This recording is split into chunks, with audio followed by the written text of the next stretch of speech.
What's up, my beloved?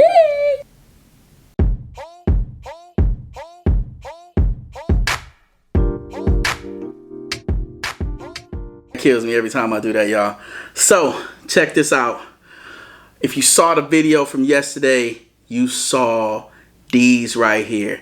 I made some, what I'm calling sweet and spicy shrimp made with fruity pebbles and that spicy Smackalicious sauce. And I got some imitation crab legs that I bought from the store, y'all. And I have fried them up in some Jiffy Mix. So again, I got the sweet and I got the spicy crab legs, because those I dip. If y'all didn't see the video, go check out yesterday's video to see how I made this. But we're going to say grace. We're going to get it in. Heavenly Father, we thank you for this food and drink that we're about to receive. We ask, Father, to bless it, that it may be nourishing to my body. In Jesus' name, I pray. Amen. All right, y'all. Y'all know it's the Nate Show, temporary filling in for my wifey who is recovering, y'all. She's doing really well. And I'll tell y'all about it here, but I'm about to eat because I'm hungry. This started off, y'all, with me walking through the aisles of the grocery store, famished, wasting away to nothing, and then thinking up something to eat and coming home and trying to throw it together real quick and throw it on video so y'all could see, so y'all could try it. So here we go. Hey, I done forgot my cocktail sauce. Can't do that. Listen, no Smackalicious sauce because my wife is recovering, and I was not about to attempt it. Negative. Too much. I was too hungry, and I was not about to attempt it with all this. So I went and got me some cocktail sauce. I'm about to put it in a bowl. Y'all about to see it right here. Bing!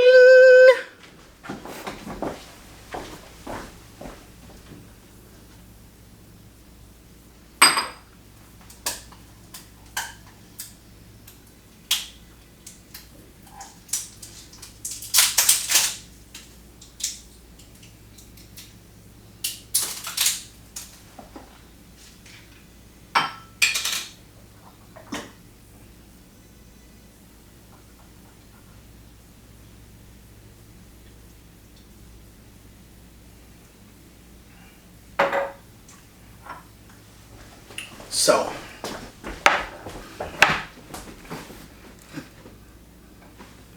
all right, we got the cocktail sauce on deck. Got me a little Gatorade on the side here, y'all. But it's about to go down. It's about to go down. Let me get a thumbnail in real quick.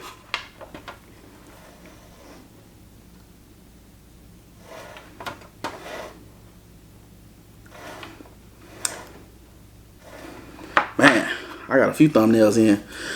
But all right, it's time to try it. Now, because this is a new thing and never tried it, and I told y'all in the last video, I was trying something different because, you know, some people don't like seafood for the texture. Like, you have some kids, like Darius, he don't like seafood because he don't like the texture or whatever. So I was like, man, what would it be like if I put a little crunch to it, you know, a little different type of crunch. So I got these Fruity Pebbles on here, and I'm gonna do something a little different right here because I want to do something for this. But hold on.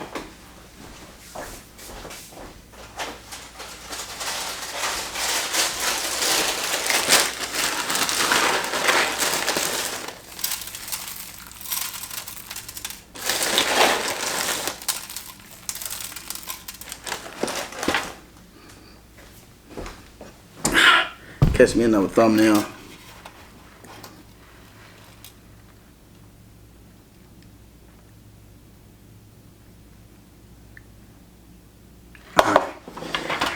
Alright, so I had to do that, y'all. Give it a little color with the Fruity Pebbles. Alright, I'm going to try it without the cocktail sauce because, you know, cocktail sauce is strong. And that's one of the reasons why I like it so much, is because it's got a really good flavor. And, you know, I don't do seafood that much without a sauce. So I'm going to try it without, though, just to see how it tastes.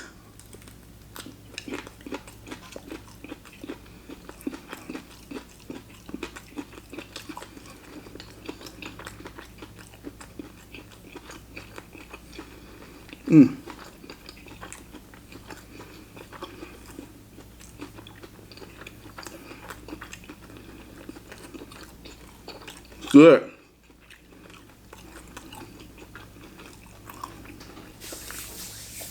It's definitely good. I would say though, if you following the video that I did on this, I would say, I think I did 4 eggs and the Smackalicious seasoning. I would say put more, let me see, probably put more seasoning in there and double dip it, double bread it. So like, you know, go ahead and dip it, bread it, and then let it sit for a little bit till the egg kind of dry up on it, and then double bread it, because A, you're gonna get more of the fruity pebbles to stick, and B, you're gonna get more seasoning. Cause it's good, but I want it to be, I'm used to that Smackalicious, y'all. So I'm gonna put that aside, and I'm gonna try this right here. Now this I made with Jiffy Mix, y'all. Jiffy Mix and Smackalicious seasoning. So I'm gonna try this one.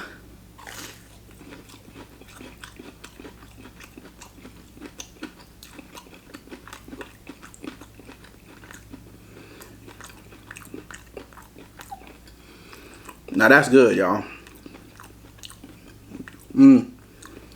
That's good. Got the nice fried taste. The sweetness of the cornmeal you can taste. But again, I want more of that bang, Smackalicious bang. So if you're gonna make it, go all in, y'all. I thought I was going all in. I ain't going in. You gotta go all in. Or you're gonna have to make you some Smackalicious sauce on the side too. Cause it's good. It is good. But I want more of a spice. Kick me out. That's what I need. That's good though. Come here. Listen, I'm about to go in. I love cocktail sauce. I don't know why.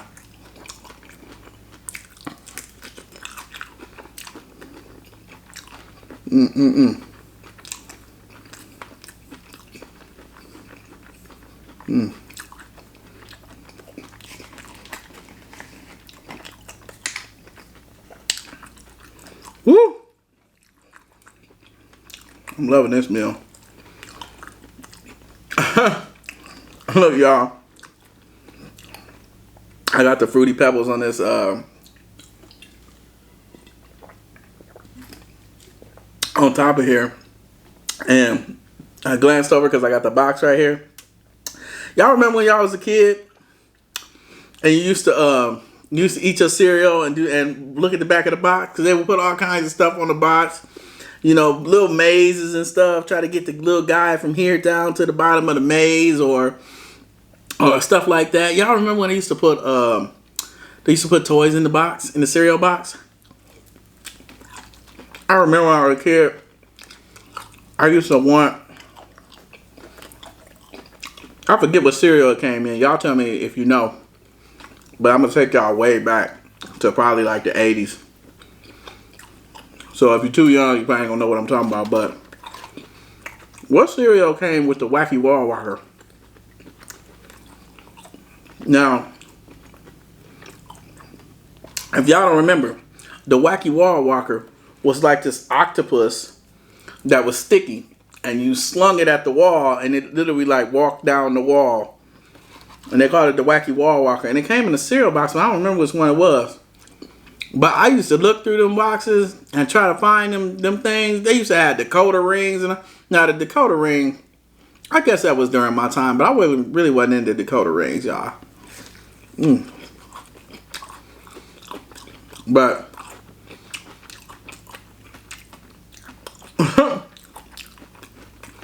you have to get your own cereal box, because kids don't wait. Okay? We don't wait. When you're a kid, you don't wait. You open up that cereal box and it's full to the top. That don't matter. Your hand's going all the way down into the bottom of that box to try to find that toy they give you. That's how it was. That's how I used to do. It was either that, well, that's what it was. Cause you got in trouble. You could sneak and put your hand in, but you couldn't pour all the cereal out and then try to get all the cereal back in. That wasn't gonna happen, y'all. So I used to sneak and put my hand all the way in there and try to get that thing out. Listen, that was back when it fun. Did they even put stuff in cereal boxes anymore? I kid you not, like we hardly ever eat cereal. We don't hardly eat milk or cereal. In fact, for some reason,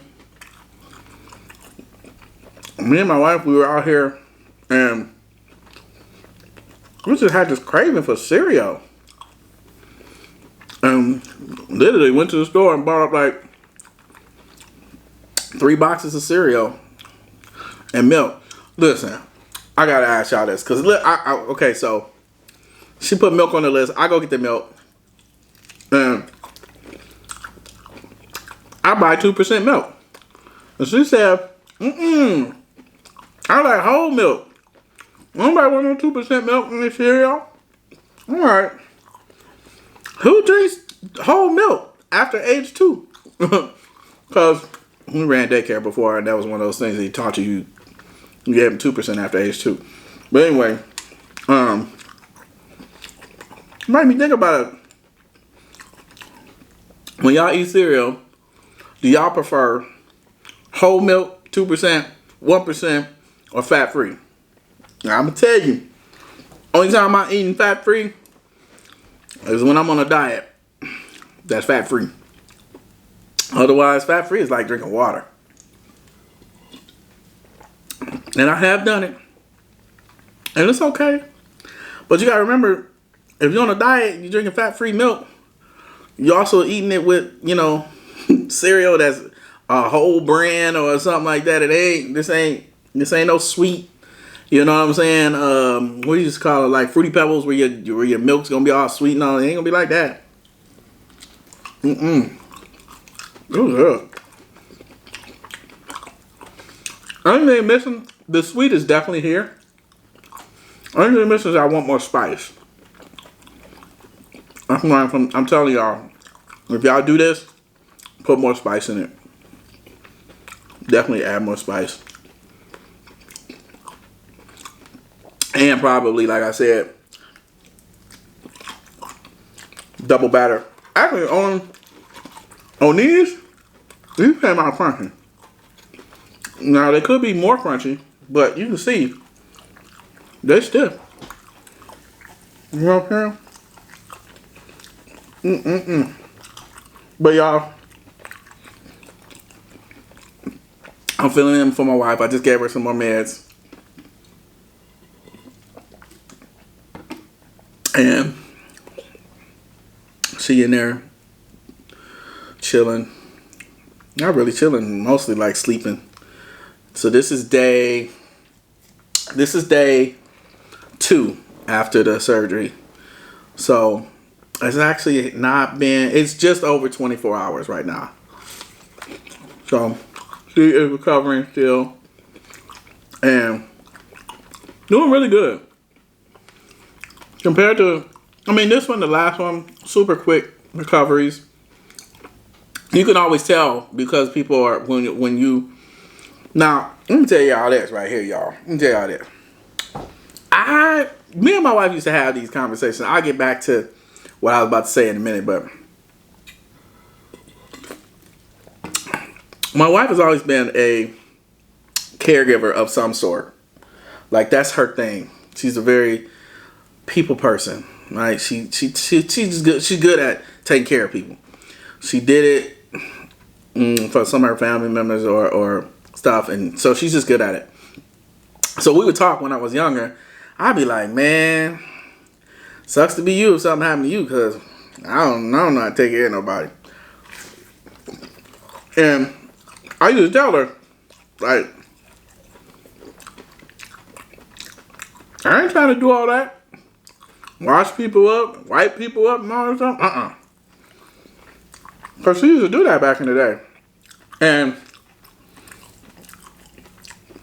we would always have discussions about it. I said, But fast forward to today, it's like when you love somebody, you figure out how to do just about anything. You know what I'm saying? Like, when she first, the first time I had to take care of her was when she gave birth to Darius. Because, and let me just tell y'all the story of that.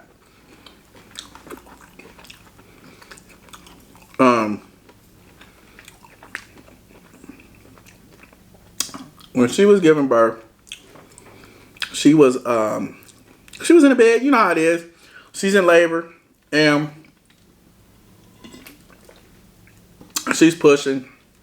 And when she's pushing, you know, we all looking at the heart rate monitor for the baby and everything while she's pushing. And every time she would push, it would go down.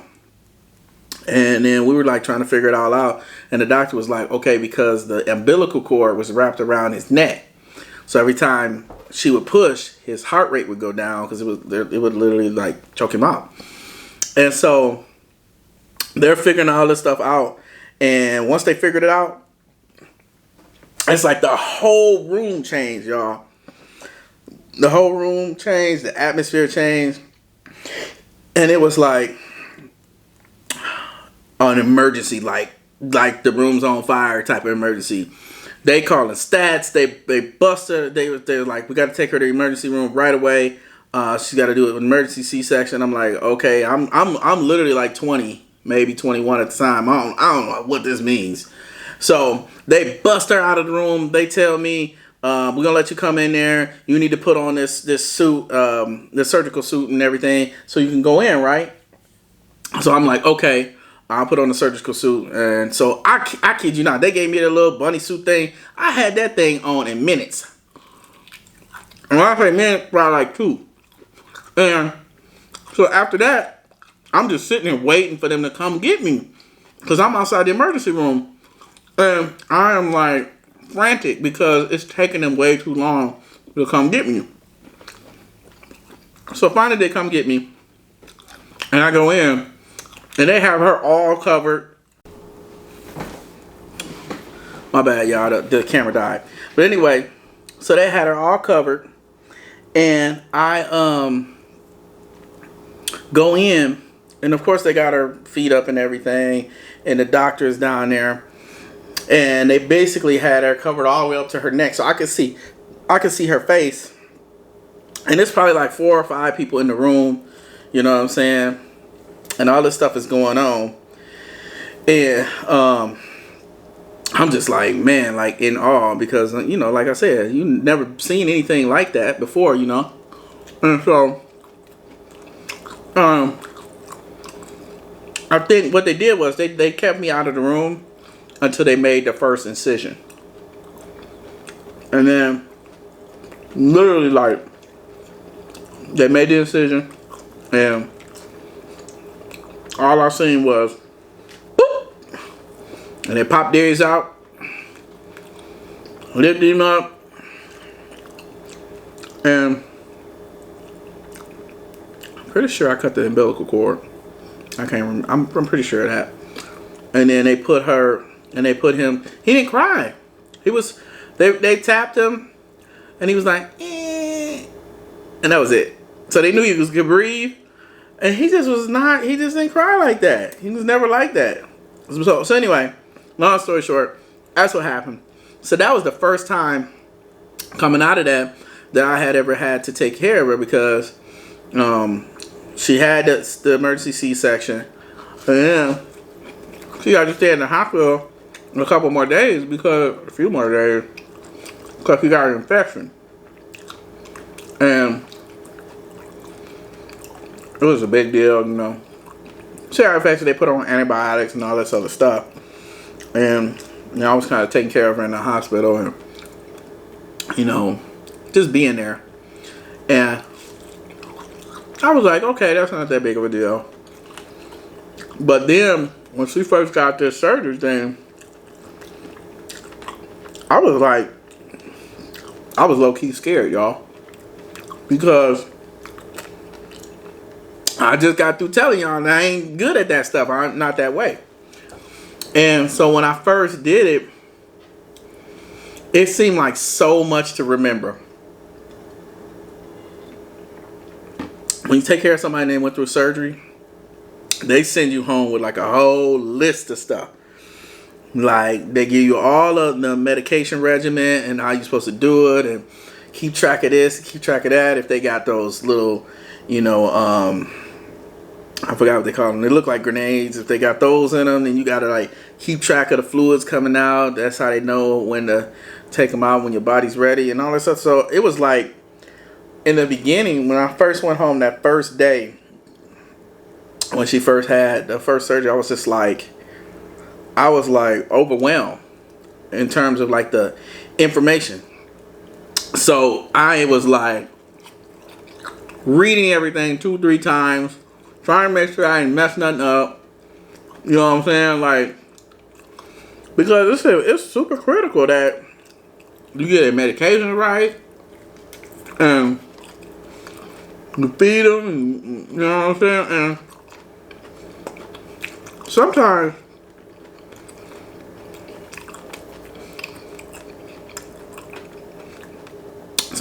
things don't go like you think it's gonna go. You know what I'm saying? Like, because like when she came out the first time, very first time, she was like, she wouldn't eat. This was the time, y'all know, I didn't share that with you. That was the time I went and did all that grocery shopping, y'all. I done bought $200 worth of groceries. I'm thinking of everything, y'all. You know how it is when you're trying to make sure something gets taken care of. I'm thinking of everything. I done bought soup. I was like, maybe she ain't gonna be that hungry. Let me buy some soup. I got soup everywhere. I got all this stuff I done bought. And it's like, for like literally like the first 2 to 3 days, she wouldn't eat. And I'm like, baby, you gotta eat. You gotta eat. So she was just doing a lot of protein shakes and little small like mashed potatoes and stuff like that, and there's nothing wrong when you in that situation. You think, man, you trying to force them to do stuff because you think they're in danger, but their body is just not ready for that yet. And you got, you know, when you first did it, you don't know it. So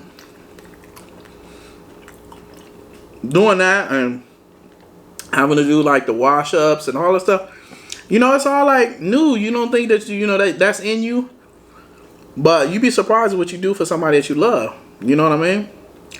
And so that first time it was like, oh yeah, I was just trying to make sure I did everything, and if I was gonna do it, I was gonna kill it.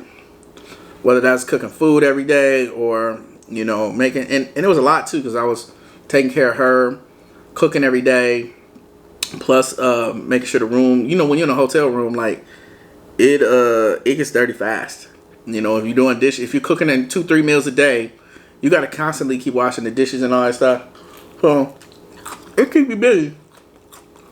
And I was super busy, just doing all that. But as we on like, I don't know, number 3, I think. Whatever. Now it's like, she told me the other day, she was like, baby, I want Popeye's chicken. Have it ready for you, because you know, this is what it is, y'all. When you make one in some surgery, you got to be NPO, meaning that you can't eat. So she couldn't eat after midnight. So by the time you go in the morning, by the time they actually get you into the surgery part, man, you hungry. Even if it's an early surgery, you gotta get up early just so you can get in, and then you sitting there waiting, and they put the fluids in you and all this other stuff. You sitting there starving, and then you know she'd be looking at mukbangs and all this other stuff. God, crazy me, I would never do that, but that's what she do. And so, she was like, I want to have some Popeyes. Make sure you give me some chicken, some mashed potatoes, and this, that, and the other. I looked at her and said, I ain't giving you nothing. We'll talk after when you come out. I did that the first time. I said, it ain't happening. I did all that, she didn't even eat it. So, I waited this time. And she got out. And it don't matter who you are. When you come out of surgery, you're going to be out of it. You're going to be out of it. Your body ain't going to be... You might think you can do it, but your body ain't going to be ready to eat nothing like that.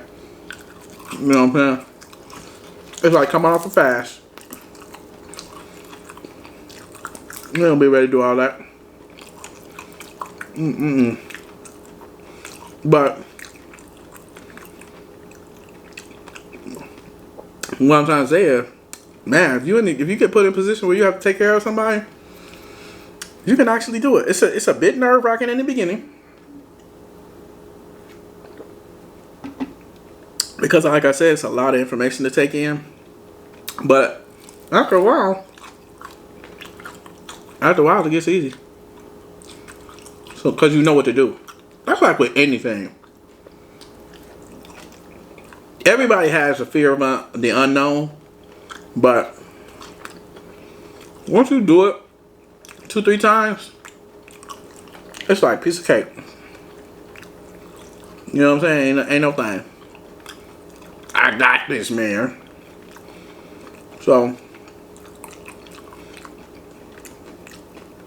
if you out there and you're in a position where you a caretaker or you think you might have to be a caretaker, you can do it. You actually can do it. But y'all tell me this though. If you're in a situation, have you ever been in a situation where you a caretaker to one of your parents and you married? Tell me how that affects your relationship. Like if you have to take care of one of your parents or a grandparent or whatever the case may be, and you like their sole caregiver, and you have to spend a lot of time with that person, do you think that would affect your marriage or your relationship? Because you know you're spending all the time with being a caregiver and you really don't, have a lot of time to do anything else? Or do you think your spouse would just be like, yep, I understand, it's something you have to do, and just do it? Or do you think that they should be like, I know that's your mom or your dad or your grandfather or whatever, but I'm going to go in 50-50 and then I'm going to help you do whatever it needs to get done? See, that's that right there. That's where it's like, I'm like, honestly, like, I'm all good. I want to help. But in that situation, like I said, I would do it for my wife and everything and all that stuff. Everything, like the wash ups, the wipe ups. Like, I would do everything. But it's like, I don't know. I'm just not that guy, y'all. I'm not that guy. You ain't put me in that situation where, like I'm wiping up adult men and, and I just ain't, I don't have that in me. I probably could do it if I absolutely had to, but I promise you I would probably hire somebody. That's not my thing. Sometimes you just gotta know who you are. You gotta know who you are in this world. And that's just really not my thing. I just couldn't do it, y'all. Y'all tell me if you could do it. Y'all tell me. I know this audience is like 80% women. I know some of y'all probably couldn't do it either. But tell me if that would be okay with you. Y'all just good with it. Like, I think there's a scale. Like, for example, like I asked my wife that when we were younger, and she was like, oh yeah, I could do that. I'll take care of you. I'll do whatever. And she had already done it for other people. And strangers. That was like her job. So she could do that.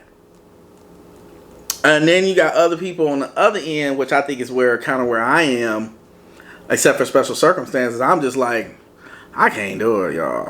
I can't. I'm not. That's not me. I can't be doing all that because I'm very, very sensitive to like smells and stuff, y'all. I'm super sensitive to smells, and when it's something when it's something strong, woo, I can't do it. But listen, it's when it's something strong. You know, you a grown man and you did your do, and now you want me to, no, it's not. No, I can't do it. So I don't know. Y'all tell me where y'all at on that. Like you could do it. Like it, and I need y'all to differentiate. Like if it's your spouse, could you do it? Take care of them, wash them up. Like do everything, wipe and all that other kind of stuff. Could you do it? Could you do it if it was a family member? And then lastly, could you do it if it was a stranger? And yeah, I know I could do it for my wife. And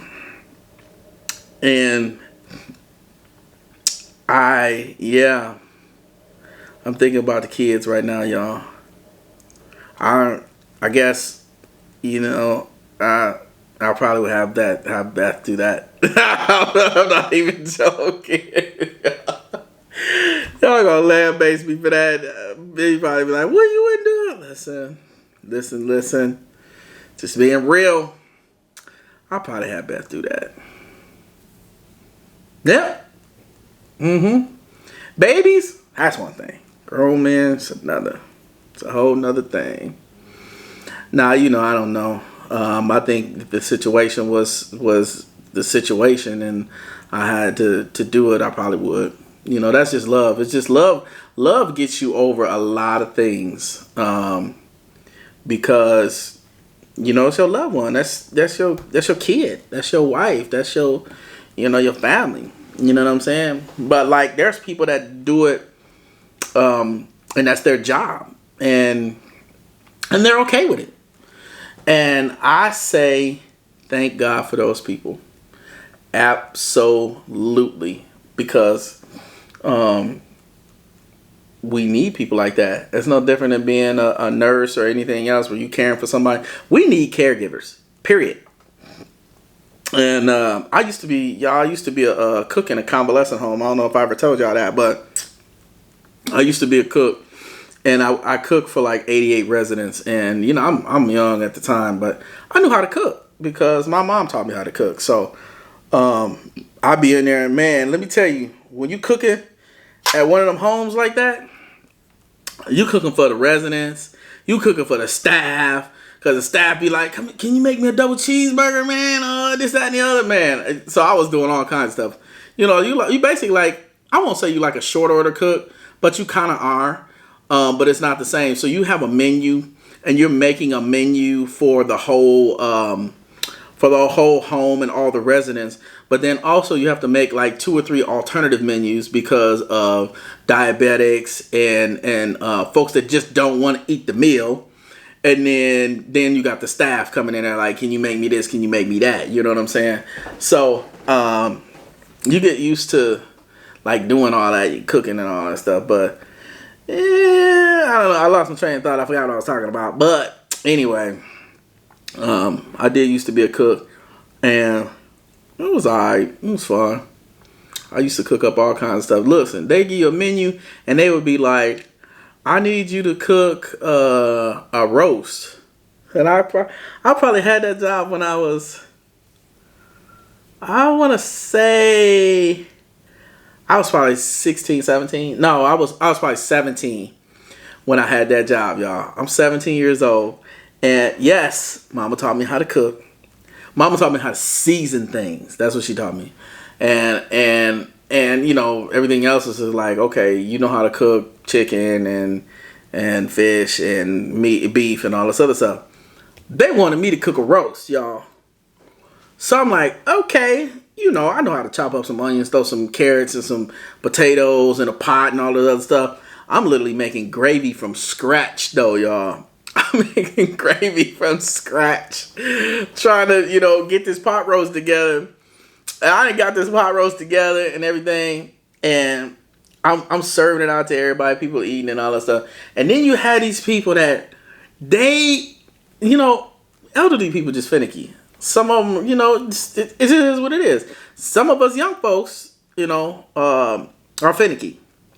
But anyway, when you done slaved over a stove all day long trying to get the meal ready, now when you a cook, you gotta cook. Like I was second shift, so I had to cook. I had to cook lunch and dinner, or actually, I just had to cook dinner. But when you done did that, you done got in, prepped all that stuff, cooked all that stuff for hours, and then somebody tell you, "I don't want to try it." Nope. Make me a peanut butter and jelly sandwiches. You hot. You hot. You ain't trying to make no peanut butter and jelly sandwich. You gonna eat this pot roast. I didn't work too hard on this pot roast. You gonna eat this pot roast. But no, you making that sandwich. You might as well go on and get the spread. You can think what you want. You can feel the way you feel. But you want to keep your job? You can be spreading that peanut butter and jelly on that bread. That's what you're gonna be doing. And then they had me making like beets and stuff. I don't know man. I don't even know if I made them beets right. Listen, somebody tell me if I made the beets right, cause they was eating them beets. I don't know if I made them right. What had happened was, I had some beets. I took the beets out the can. I put the beets in the oven, in a little tray thing. Took the beets out the oven. Remember, you're not cooking for 2 people. You cooking for you cooking enough for 88 people. So I got pans in the oven cooking beets. Never cooked a beet in my life. I have no idea if I did that right. And when you 17, especially when you didn't grow up eating beets, I didn't even know what that beet was supposed to taste like. No, I did not. But it was what it was, y'all. So y'all tell me if y'all could take care of somebody, and then tell me if you think it would like affect your relationship if you had to do it on a full-time basis and like literally be a sole caregiver, like that person lived with you in your house. Tell me if it would affect your relationship, or you would expect like your spouse to like pitch in and be 100 or 50% on the duties and everything. How you think that if they are not that kind of person and they like, I ain't trying to do all that, do you think that you would resent that or feel some type of way because they don't want to take care of your loved one like you do? Tell me that. Would you feel some type of way if you had to take care of one of your loved ones, whether it's your mom, dad, or whatever, on a full-time basis where they live with you? Tell me if you would feel some type of way if your spouse did not want to help you be 50-50 and doing all that other stuff. Tell me if you would be upset. Would you resent them? Tell me that. Alright, I'll see y'all in the next video. Maybe it'll be love in the next video. We'll see. We'll see. Until next time, don't forget to like, comment, subscribe. Share this video with anyone and everyone. Let them know what your boy is doing, filling in for your girl on this channel. And we'll see you guys in the next video. Don't forget to stay safe, stay blessed. Peace out.